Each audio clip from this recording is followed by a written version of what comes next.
ओम भूर्भुवः स्वः तत्सवितुर्वरेण्यं भर्गो देवस्य धीमहि धियो यो नः प्रचोदयात्। ओम नमो भगवते वासुदेवाय। सभी बंधुओं को मेरा सादर प्रणाम। हम आज श्रीमद् भगवद गीता के 5वें अध्याय कर्म संन्यास योग के द्वितीय मंत्र का स्तुतिकरण आज करने जा रहे हैं। तो मूल बात आज प्रारंभ करना है। भगवान ने और भगवद गीता में कई जगह इस बात का उल्लेख किया है कि हम स्वयं को कर्ता न माने, कर्तापन के विलोपन की बात बार बार कही। मगर अब प्रश्न यह है, कर्तापन का विलोपन हो कैसे? क्या मात्र कह देने से या सोच लेने से हो सकता है क्या? ये बहुत कठिन बात है। तो कर्तापन विलोपन के लिए विशेष साधना का पद्धति बताई गई है, जिसकी हम पहले चर्चा आज यहाँ करेंगे। भगवान कृष्ण ने भगवद गीता में 3 सूत्रों का वर्णन किया है। 3 प्रकार की सोच यदि हम अपने अंतस में विराजित कर सकें तो कर्तापन से हमें भाव से प्राप्ति हो सकती, मुक्ति का भाव बन सकता है। तो पहला है, कर्ता होता है जब हम स्वयं को शून्यतम समझें। स्वयं को शून्यतम समझें क्या मतलब? जैसा कि कई बार कहा गया, हम स्वयं को क्या माने? स्वयं को सिर्फ एक मिट्टी का ढेर माना, उससे भी कुछ नहीं। वास्तव में शरीर मट्टी का ढेर है और उसको माना, और ये मान के चले कि श्वास चल रही है, धड़कन अपने आप चल रही है, इसमें मैं कुछ नहीं करता हूँ, कोई मेरा रोल नहीं है इसमें, चल रही है बस। कैसे चल रही है? अज्ञात शक्ति चला रही है, मैं तो कुछ नहीं चला रहा। फिर क्या है? पाचन शक्ति चल रही है, रक्त का प्रवाह चल रहा है, मैं तो नहीं चला रहा हूँ। इस भाव में यदि हम रहेंगे तो फिर क्या भाव हो जाएगा कि फिर मैं तो कुछ भी नहीं, कोई चीज नहीं। तो सारी होने की जो अकड़ है हमारी, वो व्यर्थ हो जाएगी, व्यर्थ लगने लगेगी। और भगवान बुद्ध का ही ये मार्ग है। भगवान बुद्ध ने यही मार्ग बताया। शून्यवत होने से कर्ता स्वयं हो जाता है। शून्यवत होने की बात भगवान बुद्ध ने अपने संदेशों में। दूसरा मार्ग है नियत। नियति मतलब इस मार्ग पर हम भाग्य की धारणा हमारी गहरी हो जाती है, भाग्य से सब मिलता है ऐसा मान के चले। ना देखिए, भाग्य से सब मिलता है, न पैदा होने में, न चलने में, न विदा होने में, कुछ भी हम क्या नहीं कर पाते। ये सब हमारे हाथ में थोड़ी है, कोई शक्ति है जो ये सब तय कर रही है। तो फिर कर्ता कैसे? हम सब भाग्य ही नियत है, भाग्य ही सब करता है, सब भाग्य का खेल है। इस प्रकार की सोच से, साधना से हम कर्तापन के भाव को समय समय विलोपित कर सकते हैं। अगर ये भाव हम अपने अंदर रखें तो तीसरा मार्ग जो है वो भगवान श्री कृष्ण और भगवान महावीर का है। वो ये मानते हैं कि इसमें अपने भीतर प्रवेश होता है। अपने भीतर प्रवेश होने का मतलब क्या है? हम वो खोज लेते हैं, पा लेते हैं जिसे सब मिला हुआ, उसको पा लेना। कोई मांग नहीं, जो पूर्ण है परमात्मा है, फिर कोई मांग ही नहीं। यदि हमने अपने अंतस में परमात्मा को खोज लिया तो फिर कोई मांग नहीं रह जाती, क्योंकि वो पूर्ण है। पूर्णता में फिर कोई किसी बात की आवश्यकता ही महसूस नहीं होती। ये महावीर की, भगवान की और कृष्ण भगवान का मूल संदेश यही है। तो फल फिर गिर जाता है। जब पूर्णता है तो फल का और कर्तापन का तो कुछ भी पैदा नहीं होता, स्वयं कर्ता गिर जाता है। तो निष्काम कर्म में क्या है? कर्म में कर्म बना रहता है। निष्काम कर्म में कर्म बना रहता है और कर्म संन्यास में कर्म भी विदा हो जाता है। ये मूल जो बात है इस अध्याय की, जो सारगर्भित और आधारभूत बात यही है। अब देखिए, तो हे अर्जुन, भगवान कृष्ण आगे कहते हैं संन्यास एवं निष्काम कर्म योग। संन्यास एवं निष्काम कर्म। संन्यास मतलब कर्मों का त्याग और निष्काम कर्म मतलब कर्म चलते रहे, कर्तापन का त्याग। तो ये कहते हैं कि संन्यास एवं निष्काम कर्म योग को मूर्ख लोग अलग अलग फल देने वाले मानते, पंडित जन उसको एक मानते हैं, क्योंकि दोनों में से एक में भी स्थित हुआ पुरुष दोनों के फलस्वरूप परमात्मा को ही प्राप्त, दोनों समान है। अब आगे उसका विश्लेषण आएगा। देखिए क्या है, रास्ते तो अनेक हैं, परमात्मा की ओर जाने के रास्ते अनेक हैं, मगर मंजिल सबकी ये मुख्य बात है। कैसे भी चले, कहीं से भी चले, कोई वाहन हो, यदि आकांक्षा हो सत्य पाने की, आनंद पाने की, तो सभी एक मंजिल पर एक ही जगह व्यक्ति पहुंचता है, क्योंकि सत्य तो स्थायी है और एक ही। किसी भी वाहन से जाए, किसी भी रास्ते से जाए, यदि आपकी रास्ता उस मंजिल की ओर जाता है तो फिर वो सब रास्ते से। तो यही कहा अर्जुन, तेरे लिए दूसरा मार्ग यानी राग और द्वेष से मुक्त हो, निष्काम योग मार्ग तेरे लिए सरल है। मूढ़जन दोनों को विपरीत मान लेते, भगवान ने कहा मूर्ख जो है, मूढ़जन दोनों में लगेगा विपरीत है, ज्ञानी दोनों को एक मानता। कैसे? ज्ञानी खुद को ठीक मानता है, अज्ञानी में एक विशेषता कह रहे थे, खुद को हमेशा ठीक मानना। ये तब तक आसान नहीं होता, खुद को ठीक मानने के लिए जो चीज जुड़ जाती है वो क्या होती है, दूसरों को वो गलत माने, तभी तो सही में लगोगे आप। ये मनुष्य की एक प्रवृत्ति है, अपने को सही भर नहीं मानता, वो दूसरों को गलत भी मानता है कि आप गलत हो। उसे लगता है हम तभी सही माने जाएंगे जब हम दूसरों को गलत सिद्ध करें। यही कॉन्फ्लिक्ट है, सारा कॉन्फ्लिक्ट ये अपने आप को सही मान के अगर आप ये मान ले कहीं दूसरे भी सही हो सकते हैं तो कोई चक्कर नहीं है, तो हर जगह शांति है। हम ऐसा नहीं मानते, हम मानते हैं हम सही है और आप गलत है, तो बस मैं भर ठीक हूं बस। एक देखिए अब क्या यहाँ पे क्या बात है, गीता की जो विशेषता है वो आदमी थोड़ा सा विचार करता है, क्या है, यदि आपके पास एक गलत हो और एक ठीक हो तो चुनाव करना बहुत सरल है, मगर अगर दोनों मार्ग ठीक हो फिर चुनाव। और भगवत गीता में तो दो नहीं अनंत मार्ग भगवान ने बताए, तो चुनाव करना तो कठिन है। हर मार्ग को वो कहते हैं श्रेष्ठ है, जिसकी भी चर्चा करेंगे वही बात ठीक है। ज्ञान मार्ग भी श्रेष्ठ है, कर्म मार्ग भी श्रेष्ठ है, भक्ति मार्ग भी श्रेष्ठ है, तो आदमी भ्रमित हो रहा है। जबकि वो कहते हैं कि तू अपनी क्षमता का आकलन खुद कर कि तू की मार्ग सब सही है, तू किस मार्ग पर चल सकता है। कई लोग वैष्णो देवी पालकी से जाते हैं, कई खच्चर से जाते हैं, कई पैदल जाते हैं, कई बिल्कुल दौड़ते हुए चले जाते हैं, सब जाते हैं जिसकी जैसी क्षमता हो। अब पैदल चलने वाला ये कहे कि पालकी वाला बेकार है, व्यर्थ है, तेरा जो आना व्यर्थ हो गया, तो ये गलत है। ठीक है, जिसकी जैसी क्षमता, मंजिल तो सबकी एक ही है ना। वहां पहुंच के फिर वैष्णो देवी माता ये नहीं पूछेगी कि तू पालकी से आएगा कि खच्चर से आएगा कि पैदल आएगा, सामने सब भक्त हैं।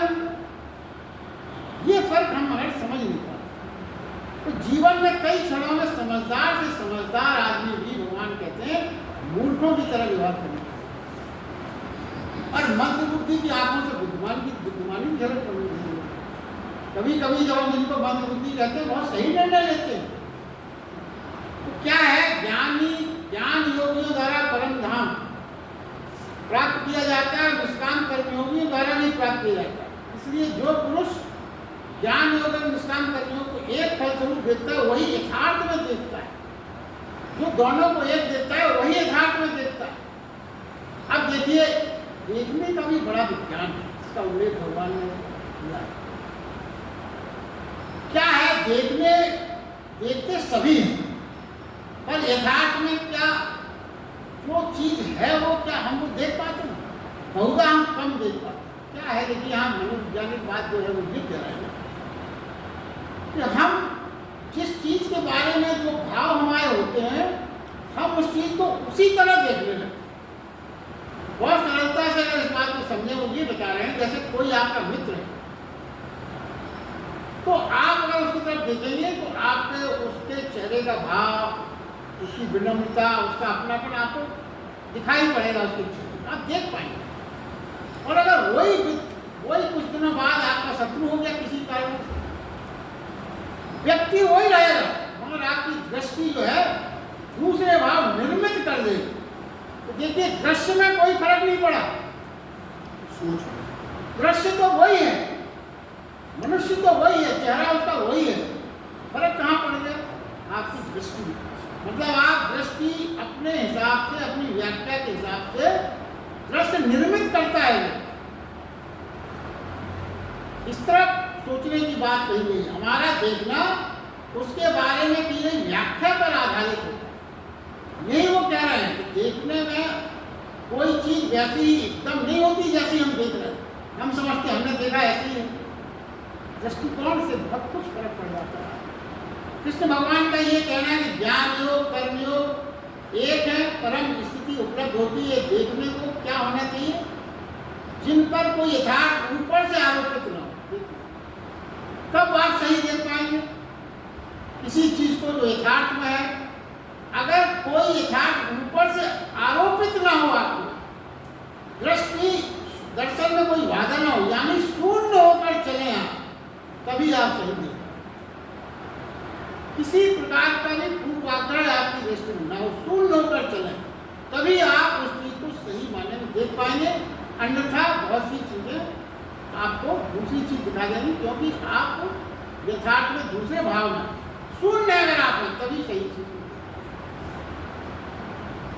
देखिए क्या है, चाहे कर्म के जगत में जीकर आकांक्षाओं को छोड़कर चले, कर्म के जगत में आकांक्षाओं को छोड़कर चले या कर्म को छोड़कर चले, अंतिम उपलब्धि दोनों की एक ही है।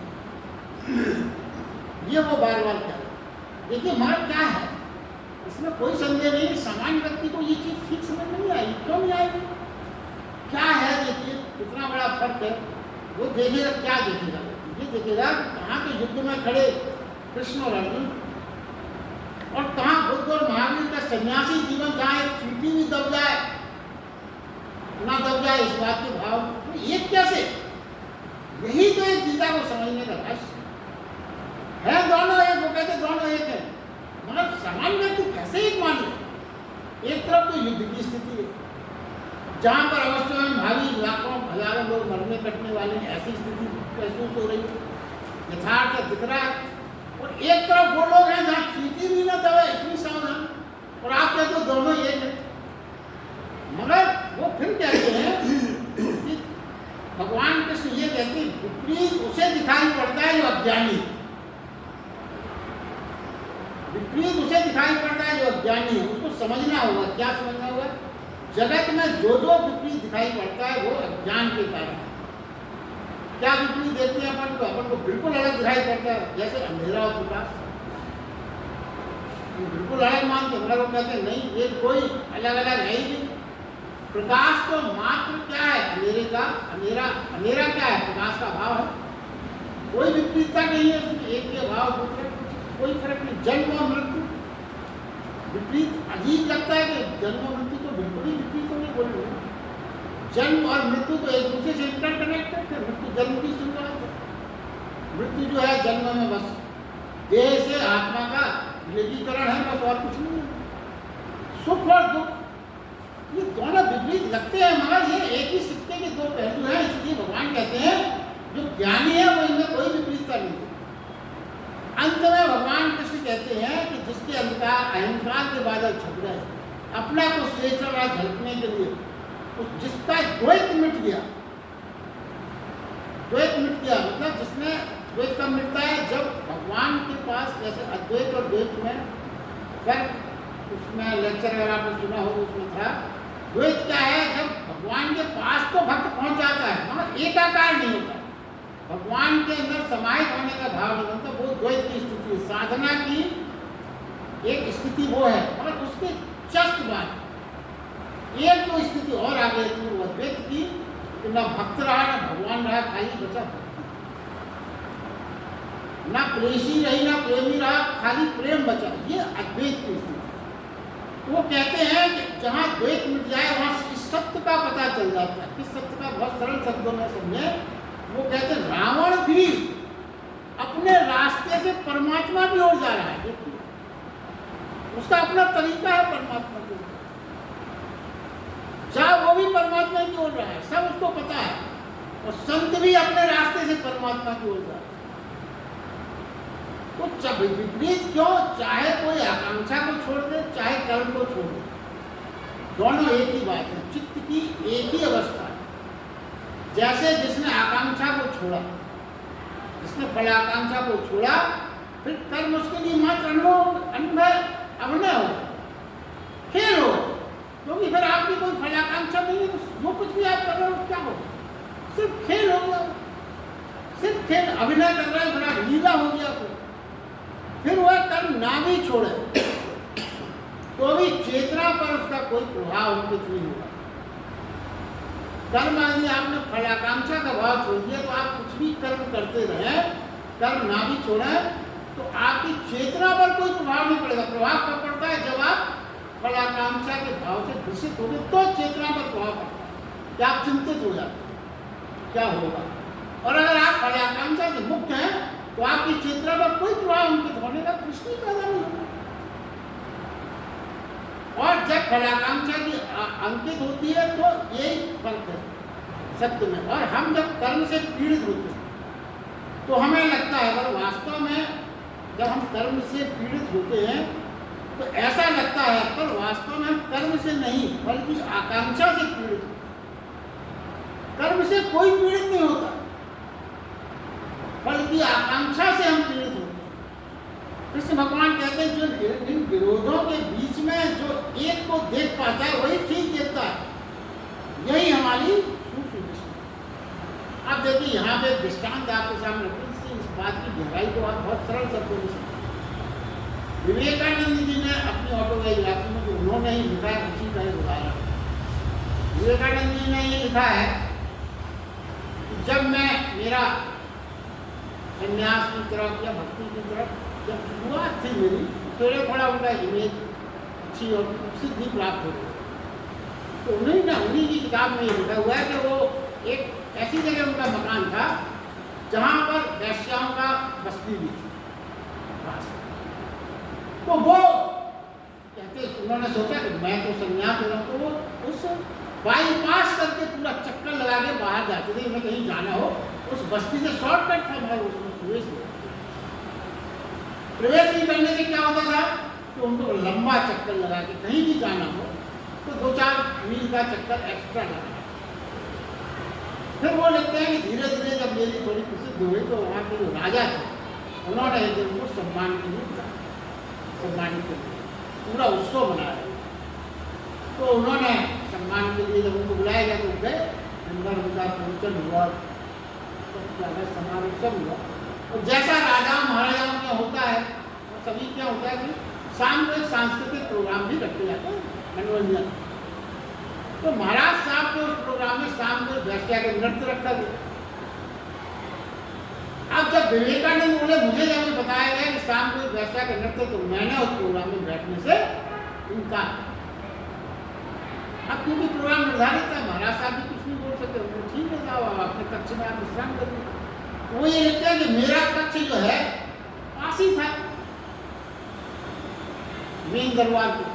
तो जब उस नृत्य का गाना शुरू हुआ तो उसने जो भजन गाया वो क्या भाव था उसका, मैंने तो सुना था कि पारस मंदिर में रखे गए पात्र को और कसाई के लोहे के औजार को दोनों को स्पर्श करके स्वर्ण बना देता, ये भाव था उसके गीत।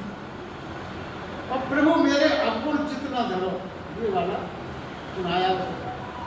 स्वामी विवेकानंद जी ने खुद लिखा है कि जब मैंने उसका ये भजन और गीत सुना तो मैं अंदर तक कांप गया।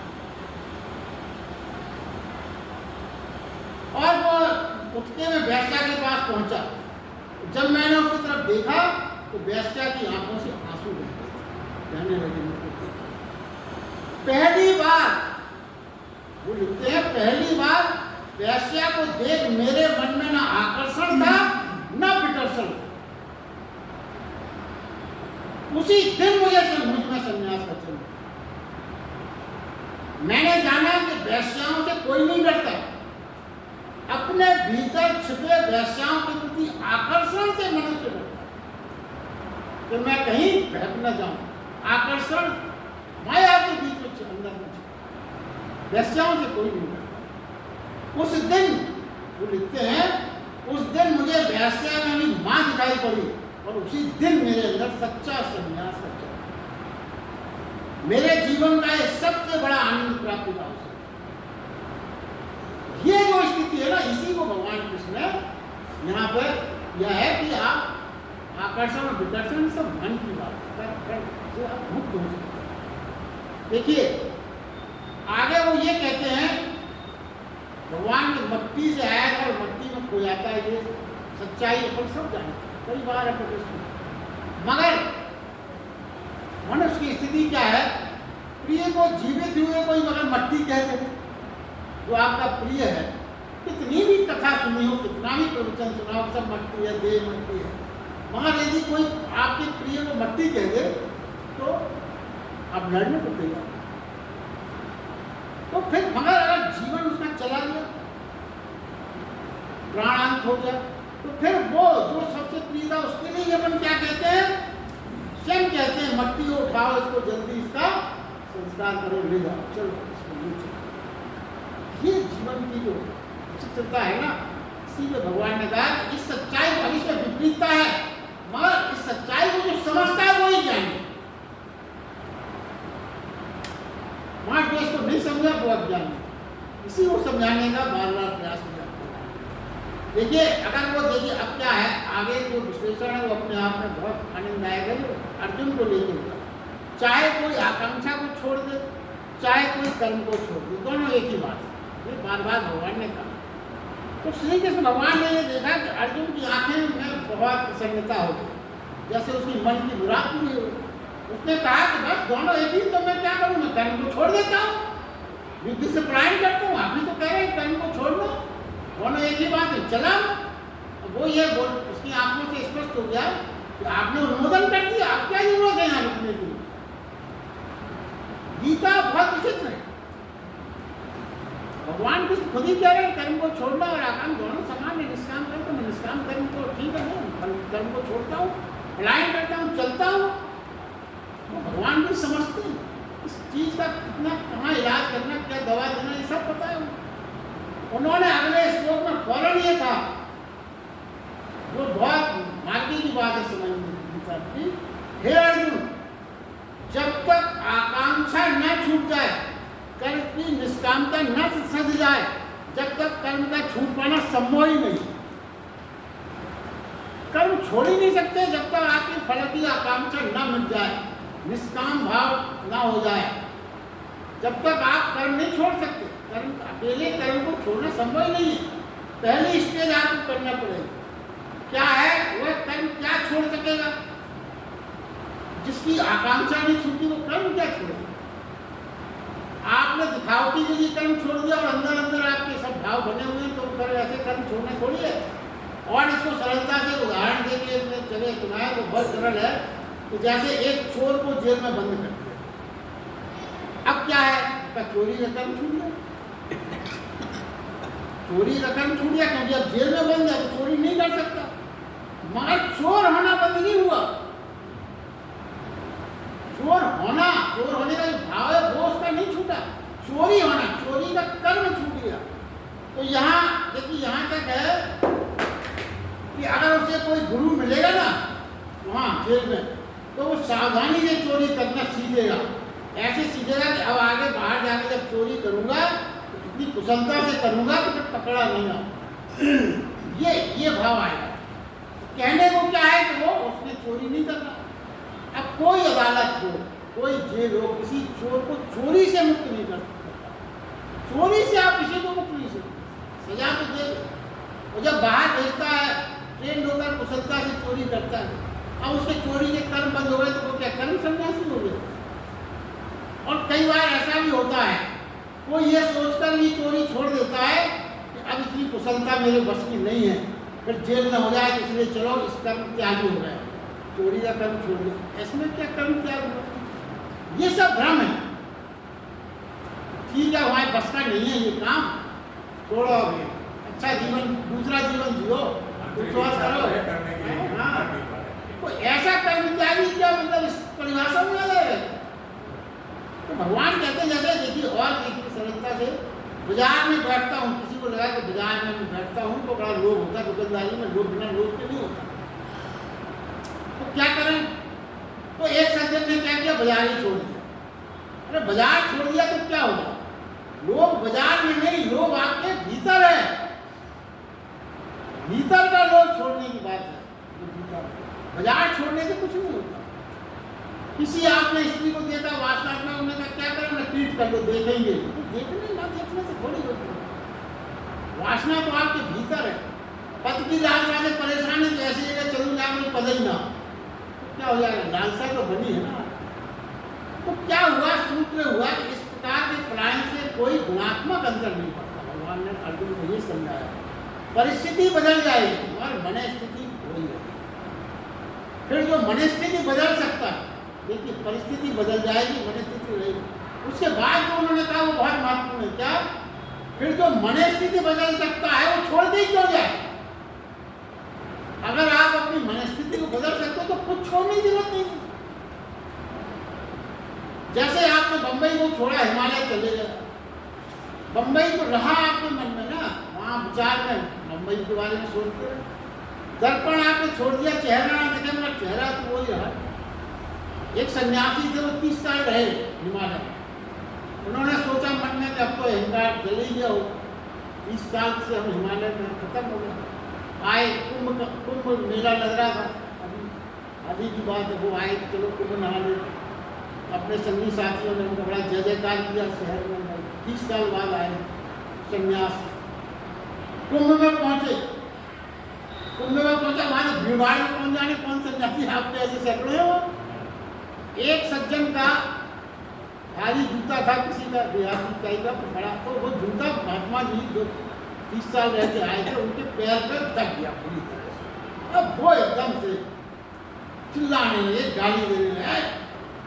उसको जिसका जूता था पकड़ के गर्दन पकड़ ली और बिल्कुल गाली गलौज करने। अचानक उनको लगा यही सब तो मैं 30 साल पहले करता था, इसको छोड़ के मैं हिमालय गया, तो मेरे अंदर कोई परिवर्तन नहीं, मैं तो वही का वही हूँ। छोटी छोटी बातों में जैसे पहले इसी को छोड़ने को मैं गया था। फिर क्या हुआ, जिस आदमी का जूता पड़ा था उस व्यक्ति को मैंने पैर पकड़ लिया। बोले जो मैं 30 साल में वहां ना सीख पाया, वो तेरे जूते ने मुझको आज सिखा दिया। असली सन्यासी तो मुझे यहाँ सीखी जो मैं ना सीख पाया। तो भगवान कृष्ण कहते हैं कि बात वही है। तो कृष्ण ने कहा क्या निष्काम कर्म सद जाए, निष्काम कर्म सद जाए यदि, तो कर्म त्याग करना न करना बराबर। फिर कर्म त्याग न करना बराबर है। अगर आपको निष्काम कोई भेद नहीं, देखिए फिर जो अंतर्मुखी होगा उसके कर्म छूट जाएंगे संन्यास, तो जो बहिर्मुखी होगा वो कर्मयोगी हो जाएगा। इतनी फर्क है, बाकी कोई फर्क नहीं। दूसरी बात भगवान ये कहते हैं कि निष्काम कर्म सरल है, कर्म को पर निष्काम कर्म सरल है, पर कर्म को छोड़ना जो अर्जुन को सरल लग रहा है वो बहुत कठिन है। अर्जुन ये कह रहा है ठीक है, कर्म को छोड़ देते हम, तो हमारे लिए यही ठीक है, हम जा रहे हैं। वो ये कहते हैं कि देखो निष्काम हम कहते जरूर है निष्काम कर्म सरल है, यही कहा भगवान ने। हमारे वो कहते नहीं नहीं, हमारे कर्म को छोड़ना जो अर्जुन को सरल समझ रहा है बहुत कठिन है। कैसे कठिन? देखिए कर्म त्याग दुख में, ऊब में छोड़ना बहुत सरल है। मुख्य बात क्या है, आप ऊब गए, घर से परिवार से झगड़े हो रहे हैं, पत्नी दुख दे रही है, बेटा दुख दे रहा है, भाई दुख दे रहा है, तमाम तरह के कष्ट है, व्यापार कर रहे, दिवाला निकल गया व्यापार में, कुछ नहीं बचा। तो क्या किया आपने? सब कर्म छोड़ के चले गए संन्यास। तो ये क्या हुआ? दुख में आपने कर्म त्याग किया। भगवान कृष्ण कहते हैं दुख में कर्म त्याग का कोई महत्व नहीं है, सुख में तू कर्म त्याग सके तब है। जब तुझे सारी सुख सुविधाएं प्राप्त। अब वो कहते हैं अर्जुन से कहते हैं राज, अर्जुन क्या है, देखिए अर्जुन की क्या मनस्थिति है, राज सुख भोगने को तैयार है वो। कब? यदि इन सब का मिटना ना हो, ये सब जो है बने रहे। पहले अध्याय में आए ये सब बने रहे तो उसको भोगने को फिर कोई उसे कर्म त्याग की जरूरत ही नहीं। ये भाई बंधु सब मिले रहे, राज मिले रहे, बड़े सब मिट गए, पहले अध्याय में यही तो कहा था कि ये सब मिट गए तो मैं क्या करूँगा ऐसे? तो ये सब बने रहे तो अब कृष्ण भगवान कहते हैं, भगवान ने क्या कहा, निष्कार कर्म साधे बिना कर्म नहीं हो सकता। पहले उन्होंने क्या आज्ञा दी, तू पहले युद्ध कर, ऐसे भी फल की आकांक्षा बिना युद्ध कर, फिर तू कर्म को त्याग देना, उसके बाद त्याग देना। तो अर्जुन क्या कहेगा, फिर त्याग कर क्या मतलब है? फिर तो राज हाथ में होगा, फिर क्या त्याग करूंगा, फिर तो भोग करूंगा। कृष्ण कहते हैं बाद में करना। अर्जुन की यही मनोदशा भ्रमित है कि वो त्याग करने का सिर्फ नाटक है दुख के। देखिए ये समझें, अर्जुन को अजीब सा लगता है कि दुख की घड़ी को गुजारो और जब सुख की घड़ी हो जब छोड़ दो, उसकी यही स्थिति। और भगवान क्या कह रहे हैं, सुख की घड़ी में छोड़ो, अगर छोड़ने वास्तव में तुम सन्यासी हो। दुख की घड़ी में छोड़ना तो सरल है, सभी कोई निकल जाता है। तो देखिए एक जो सूत्र यहाँ पे बनता है वो ये है, धर्म की यही अपेक्षा है क्या, सुख की घड़ी में छोड़े वही धर्म को उपलब्ध होता है। तो सुख की घड़ी में छोड़े वही धर्म को उपलब्ध होता है, दुख की घड़ी में जो छोड़े वो धर्म को उपलब्ध नहीं। दुख की घड़ी में छोड़ना स्वाभाविक है, छुट्टी छोड़ेंगे यार, वो धार्मिक नहीं है। सुख की घड़ी जब में छोड़ना एक अंतस्क्रांति है, उसी अंतस्क्रांति से गुजरना, ये भगवान कृष्ण का मूल संदेश है। वो कहते हैं कि अधिकतर ये कहा जाता है कि शरीर को बस में करो। वो कहते हैं प्रथम शरीर को बस में किया हो जिसमें, उसको ही तुम ज्ञानी जानो, त्यागी जानो। मगर सामान्यतः जो बात है, परेशानी की बात, समझने की बात यह है कि हमें सामान्यतः हमें पता ही नहीं है कि हम शरीर के अतिरिक्त भी कुछ, सामान्य लोगों को नहीं, सभी को हमारा होना कुछ और भी है, अस्तित्व किसी को पता नहीं। हम शरीर हैं बस, यही तो हम जानते हैं। अब जब हम स्वयं को शरीर मानकर जानते हैं तो फिर प्रश्न यह है कि बस में कौन करेगा? जब हम शरीर से अतिरिक्त कुछ है ही नहीं, इस शरीर को फिर बस में कौन करेगा? क्योंकि आप अपने आप को शरीर से अलग तो हम आप सोच ही नहीं पाते। वो कहते हैं कि बस में कौन करेगा, बस में कौन होगा? निष्कर्ष ये है, जब तक प्राणी अपने स्वयं को शरीर मानकर जीता है, शरीर बस में नहीं कर सकता। क्योंकि बस में करने वाले की हमें खबर ही नहीं है, उसकी खबर ही नहीं है हमें कौन है बस में करने वाला।